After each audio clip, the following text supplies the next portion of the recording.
আল্লাহ পাক বলেন বান্দা যখন তোমার মৃত্যু চলে আসে, মৃত্যু চলে আসার পরে মৃত্যু যখন হয়ে যায়, মৃত্যুর পূর্বে যখন তুমি বলো ক্বালা রব্বি জীবন, আমাকে তুমি ফেরত পাঠাও। আচ্ছা বলুন তো, আমার আপনার বাপ দাদা যারা দুনিয়ার জীবন থেকে চিরবিদায় হয়ে গিয়েছে, আমার আপনার মতো ঘর বাড়ি সংসার ছিল কি ছিল না? কবরে চলে গিয়েছে। আচ্ছা বলুন তো, ওই বাপ দাদারা জীবনে মৃত্যুর পর কি পুনরায় ফিরে এসে বলছে, এ আব্দুর রহিম, আব্দুর রহমান, তোমরা আমার বেটা, জানো না কবরে কি আযাব, কি কষ্ট, খবরদার এই কাজগুলো করো না, আমি জানি আমি মরেছি, আমি বুঝি, এরকম কেউ বলছে নাকি? প্রিয় ভাইরা আমার খেয়াল করুন, আল্লাহ রাব্বুল আলামিন, আল্লাহ পাকের বান্দা বলতেছে, আল্লাহ আমারে তুমি মৃত্যু দিও না, ক্বালা রাব্বি জিউন, আমাকে ফেরত পাঠাও, লাআল্লি আমালু সালিহান ফীমা তারাকতুকাল্লাহ। আল্লাহ আমি আমলে সলে করতে পারি নাই, নেকির কাজ করতে পারি নাই, দান খয়রাত করতে পারি নাই, মসজিদ মাদ্রাসা করতে পারি নাই, আল্লাহ সমাজের কোনো কাজ করতে পারি নাই, আল্লাহ তুমি আমাকে সুযোগ দাও। আচ্ছা বলুন তো, আল্লাহ কোনোদিন মরার পর এইরকম কাজ করতে চাইলে কি আল্লাহ ফেরত দেয়? আল্লাহ পাক বলেন তারাকতুকাল্লাহ, এটা আর কখনো নয়, কখনো সম্ভব না। চিৎকার মেরে বলুন আল্লাহু আকবার। তার মানে এই আয়াতগুলো এই জন্য বললাম, মরার আগে মরো, মরার আগে। একটা মরা মানুষ খাইতেছে না যে দাও টাকা দাও, টাকা দাও, পয়সা দাও, আমাকে খাবার দাও, বলে নাকি? প্রিয় ভাইরা আমার খেয়াল করুন, আপনাকে আমাকে মরার আগে মরতে হবে, আল্লাহকে মানতে হবে, আল্লাহর হুকুম পালন করতে হবে, 5 ওয়াক্ত নামাজ পড়তে হবে, রোজা করতে হবে, যাকাত দিতে হবে, দান খয়রাত করতে হবে, আত্মীয়স্বজনের হক আদায় করতে হবে, পাড়া প্রতিবেশীর সাথে ভালো সম্পর্ক রাখতে হবে, আমার বন্ধুগণ গরিব মিসকিনকে দান খয়রাত করতে হবে, আমার বন্ধু পাশের কোনো লোক মারা গেলে তার জানাজা অংশগ্রহণ করবেন, আত্মীয়স্বজন অসুস্থ হলে তাকে দেখতে যাবেন, দেখভাল করবেন। এই হলো আল্লাহর বিধান। আমরা এই কাজগুলা থেকে বিরত থাকি। কথা বলেন ঠিক কি ঠিক না? আল্লাহ রাব্বুল আলামিন বললেন, ও বান্দা, তুমি যখন সুজানগর থেকে এসে স্টক করলা, তোমার বিবি কান্দে, তোমার ছেলে কান্দে, মেয়ে কান্দে, বলে আমার বাবার কি হলো, চলো চলো পাবনা হাসপাতাল নিয়ে যাও, নাহলে আমরা ঢাকায় নিয়ে যাব। কত কি দৌড়াদৌড়ি করে, কিন্তু ওই সময় তোমরা কান্নাকাটি করে বা কি করবা একমাত্র আমি আল্লাহ জানি। আমার আল্লাহ পাক বললেন, ওয়া আনতুম হিনাইযিন তানজুরুন। আল্লাহ পাক বললেন যে, আল্লাহ পাক বললেন ওয়া আনতুম, এবং তোমরা সেই সময় তানজুরুন তাকিয়ে থাকো। তোমার বাবার, তোমার মা যখন স্ট্রোক করে হঠাৎ করে পড়ে যায়, তখন তুমি কান্নাকাটি করো, আর তোমার তখন ওই লোকটাকে সেবা দিয়া চিকিৎসা করে কোনো উন্নতি যখন হয় না, তোমার কোনো কাজ থাকে না, চিৎকার মেরে বল আল্লাহু আকবার, আরো জোরে বলুন আল্লাহু আকবার। আমার বন্ধুগণ, আল্লাহ সুবহানাহু ওয়া তাআলা বললেন, বান্দা রে, তোমরা যখন এইভাবে আল্লাহর কাছে কান্নাকাটি করো, কোনো লাভ নাই, বরং আমি তোমাদেরকে বলে দেই, ওয়া নাহনু আকরাবু ইলাইহি মিনকুম ওয়ালাকিন লা তুবসিরুন। চিৎকার মেরে বল আল্লাহু আকবার। আমার আল্লাহ পাক ওয়া নাহনু, অধিকাতুন নিকটে, আকরাবু তোমাদের চেয়ে, ইলাইহি তার চেয়ে, তা ওয়া নাহনু আকরাবু ইলাইহি মিনকুম তোমাদের চেয়ে, আমি তা তোমাদের চেয়ে তার নিকট, একমাত্র আমি অধিকতর নিকটে। হে বান্দা বান্দি, তোমরা তোমার বাবা মার জন্য যতই কান্দো, চিৎকার করো, কোনো লাভ নাই, কোনো লাভ নাই। ওয়ালাকিন লা তুবসিরুন, তোমরা তা দেখতে পাও না। আমি আল্লাহ আমার রহমতের ফেরেশতা সেখানে পাঠাই। আমার বান্দাদের মৃত্যু হলো 2 ধরনের, যারা হলো মুমিন, যারা হলো মুত্তাকি, তাদের মৃত্যু হলো এক ধরনের, যারা হলো কাফির মুশরিক মুনাফিক, তাদের মৃত্যু হলো এক ধরনের। চিৎকার মেরে বলুন আল্লাহু আকবার। প্রিয় ভাইরা আমার, মুমিন যখন মৃত্যুবরণ করে, এই মুমিন মৃত্যুবরণের সময় আমার বন্ধুগণ মালাকুল মউত যখন চলে আসি, মালাকুল মউত যখন জান কবজ করতে চায়, আমার বন্ধুগণ মালাকুল মউত আমার বন্ধু তার পায়ের কাছে যায়, মাথার কাছে যায়, হাতের কাছে যায়, মুখের কাছে যায়, তার অঙ্গ প্রত্যঙ্গ ওই মুমিনের জবান খুলে যায়। হ্যাঁ মালাকুল মউত, তোমরা আমার জান কবজ করবা, কেমনে করবা রে? এই তুমি কি জানো, তুমি কি জানো? এই হলো ভাইনা মল্লিকপাড়া বাইতুল মসজিদে আমি 5 ওয়াক্ত নামাজে জামাতের সহিত আমার এই পায়ের উপর ভর দিয়া তোমার এই বান্দা এই মসজিদে এসেছে, এই পায়ের উপর ভর করিয়া জানাজা গিয়েছে, এই পায়ের উপর ভর করিয়া ওয়াজ মাহফিলে দৌড়াদৌড়ি করেছে, এই পায়ের উপর ভর করিয়া মানুষের হক আদায় করছে, এই পায়ের উপর ভর দিয়া মানুষকে সাহায্য সহযোগিতা করেছে। আমার বন্ধুকে হাতের কাছে আসবে, হাতের জবান খুলে যাবে। আল্লাহর ফেরেশতা মালাকুল মউত এই হাত দিয়া দান করেছে, এই হাত দিয়া কতজনকে সহযোগিতা করেছে, এই হাত দিয়া এমন কোন কল্যাণমূলক কাজ নাই সে করে নাই। সুতরাং এই হাত দিয়ে তুমি জান কবজ করতে পারবে না। মুখের কাছে আসবে, মুখের জবান খুলবে, সকাল বিকাল কোরআন শরীফ তেলাওয়াত করেছে, 5 ওয়াক্ত নামাজ জামাতের সহিত পড়েছে, আর সব সময় আল্লাহ আল্লাহ আল্লাহর নাম তেলাওয়াত করেছে। আর এই মুখ দিয়ে তুমি জান কবজ করবা। আমার বন্ধু তখন মুখ দিয়ে তেলাওয়াত শুরু হয়, ইয়াসিন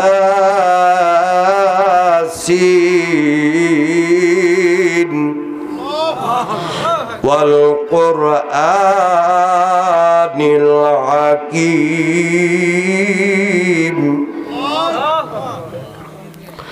ইন্নাকা লামিনাল মুরসালিন আর-রহমান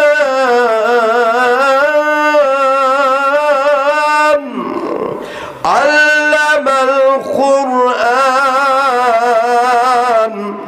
খালাকাল ইনসান আল্লামাহুল বায়ান। মুখ দিয়ে তেলাওয়াত শুরু হয়ে যাবে, আর আল্লাহর বান্দার 2 চোখ দিয়া পানি পড়বে না, বরং তার মুখখানা হাস্যোজ্জ্বল হবে, কপালগুলো ঘামবে, মুখগুলো ঘামবে।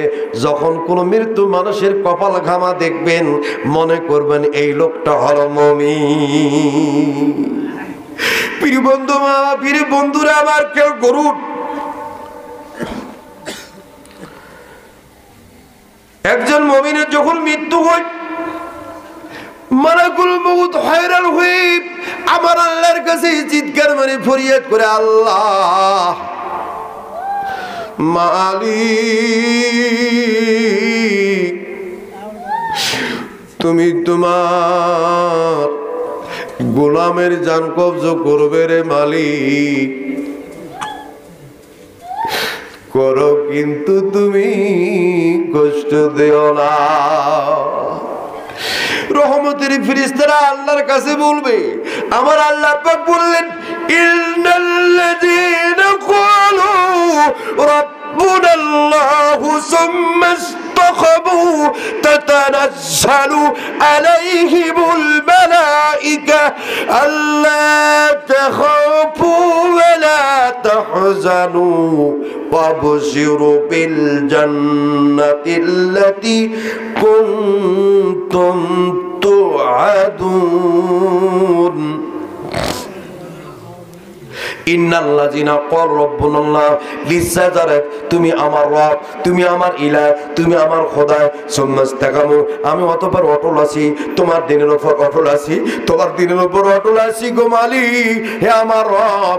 আল্লাহ পাক বললেন, তানাজ্জালু আলাইহিমুল মালাইকা, ও আমার মুমিন, ও আমার মুত্তাকি, হে মালাকুল মউত, আমার মুমিন মুত্তাকি বান্দার জান কবজ করার জন্য গিয়েছ, তোমার অঙ্গ প্রত্যঙ্গ জবান খুলে গিয়েছে আমার মুমিন মুত্তাকির, আর তুমি হয়রান হয়ে গেছো, আমাকে কমপ্লেন দিয়েছো। তুমি সাক্ষী থাকো, আমার রহমতের ফেরেশতারা তোমাকে বলে নাই, তোমাকে নির্দেশ করে নাই, আমি আল্লাহ তোমাকে বললাম আমার রহমতের সকল জান্নাতের সকল কিছু বিছনাপত্র 7টা পৃথিবী, একটা জান্নাত 7টা পৃথিবীর মতো হবে, এই জান্নাত সব দেখাও, আমার মুমিন দেখবে আর হাসতে হাসতে আলহামদুলিল্লাহ বলবে। আর অমনি আমি আল্লাহ আমার বান্দার জালখানা কবজ কইরা আমি তোমার হাতে দিয়ে দেব।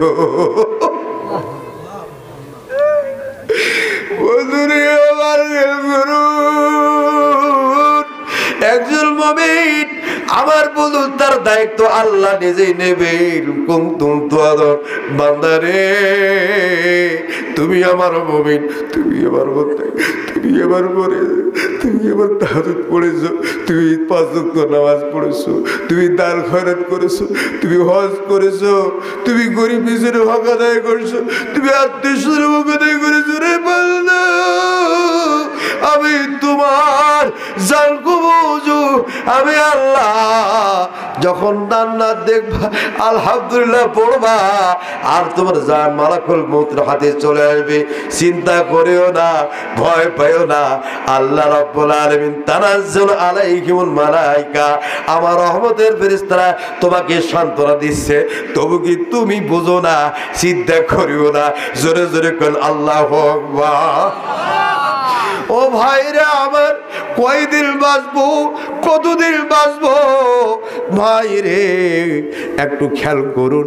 কয়েকদিন আগে ছিলাম শিশু, কয়েকদিন আগে ছিলাম কিশোর, কয়েকদিন আগে ছিলাম যুবক, এখন হয়ে গেলাম 3 সন্তানের বাবা।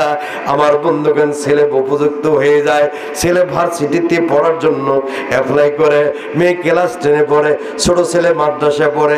মাঝে মাঝে বেকুল হয়ে যায়। আমার এখনো মনে পড়ে আমার বাবার পকেট থেকে খাবার বের করে আমি খেয়েছি বিয়ের 1 সপ্তাহ আগেও। আমার বন্ধুগণ, মনে হয় বাবার কি আদর, মায়ের কি আদর। হায়রে সর্বনাশ, এই মা গেল কোথায়, এই বাবা গেল কোথায়। কত আয়না বাড়ি, কত ঝকঝকা বাড়ি, কত সম্পদ, কত জমি, কত হামবাড়া, কত বাহাদুরি, কত কি করলো, আজকে কোথায় গেল রে বাবা? তুমি তো কবরে শুয়ে আছো। ও মা, তুমি কবরে শুয়ে আছো, তোমার সন্তান আজকে বৃদ্ধ। ও মা, ও আব্বা, আজকে তোমার সন্তান বৃদ্ধ। আমি দুনিয়া ভালোবাসি না, আখিরাতকে ভালোবাসি, আল্লাহ ভালোবাসি, কোরআন ভালোবাসি। দুনিয়ার সকল কাজ বাদ দেন, দুনিয়াবি অহমিকা তাকাব্বুরি অহংকার বাদ দেন, দুনিয়া লোভ লালসা বাদ দেন। আল্লাহকে ভয় করুন, আল্লাহকে ভালোবাসুন, আল্লাহর দ্বীন কায়েম করার জন্য চেষ্টা করুন। আল্লাহ রাব্বুল আলামিন অবশ্যই চান কবজের কালে রহমতের ফেরেশতা পাঠাই দিবে। রহমতের ফেরেশতা আমাদেরকে স্বাগতম শুভেচ্ছা জানাই দিবে। আল্লাহ পাক আমাদেরকে জান্নাত দেখাবে।